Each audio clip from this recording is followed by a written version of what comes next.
ఇలా పోటీ చేస్తూ అందరూ వదిలేసాక మా పార్టీలా ఇన్ని సంవత్సరాలు మీకోసం కొట్లాడే వాళ్ళు మా కార్యకర్తలు పోటీ చేస్తున్నారు. వాళ్ళ దగ్గర పైసలు లేవు, వాళ్ళు మీ దగ్గరకు వచ్చి జై శ్రీరామ్ అక్క మా కోటై, అన్నా మా కోటై అని చెప్పి మిమ్మల్ని గర్వపట్టి బతకలక.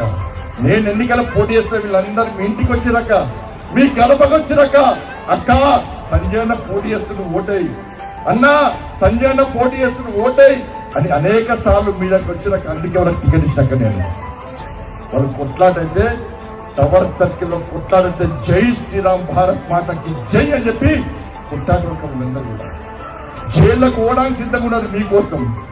వాళ్ళ ఆస్తిపాస్తులు సంపాదించుకోలే, బిల్డింగులు లేవు, పైసలు లేవు.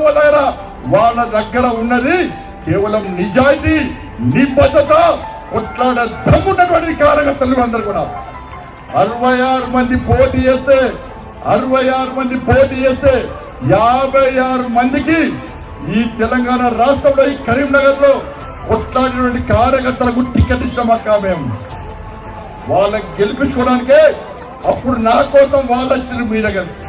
ఇలా వాళ్ళని గెలిపించమని వేడుకోవడానికి నేను మీ దగ్గరకు వచ్చినాక ఇలా పోటీ చేస్తూ అందరూ వదిలేసాక మా పార్టీలా ఇన్ని సంవత్సరాలు మీకోసం కొట్లాడే వాళ్ళు మా కార్యకర్తలు పోటీ చేస్తున్నారు. వాళ్ళ దగ్గర పైసలు లేవు, వాళ్ళు మీ దగ్గరకు వచ్చి జై శ్రీరామ్ అక్క మా కోటై, అన్నా మా కోటై అని చెప్పి మిమ్మల్ని గర్వపట్టి బతకలక. నేను ఎన్నికల పోటీ చేస్తే వీళ్ళందరూ మీ ఇంటికి వచ్చినాక, మీ గడపకు వచ్చినాక అక్క సంజయ్ అన్న పోటీ చేస్తున్న ఓటై, అన్నా సంజయ్ అన్న పోటీ చేస్తున్న ఓటై అని అనేక సార్లు మీ దగ్గర వచ్చినాక అందుకే వాళ్ళకి టికెట్ ఇచ్చినాక నేను వాళ్ళు కొట్లాడైతే టవర్ సర్కిల్లో కొట్లాడితే జై శ్రీరామ్ భారత్ మాతకి జై అని చెప్పి కొట్లాడరు. వీళ్ళందరూ కూడా జైళ్ళకు పోవడానికి సిద్ధంగా ఉన్నారు మీకోసం. వాళ్ళ ఆస్తిపాస్తులు సంపాదించుకోలే, బిల్డింగులు లేవు, పైసలు లేవు. వాళ్ళ దగ్గర ఉన్నది కేవలం నిజాయితీ, నిబద్ధత, కొట్లాడ దమ్మున్నటువంటి కార్యకర్తలు అందరూ కూడా. 66 మంది పోటీ చేస్తే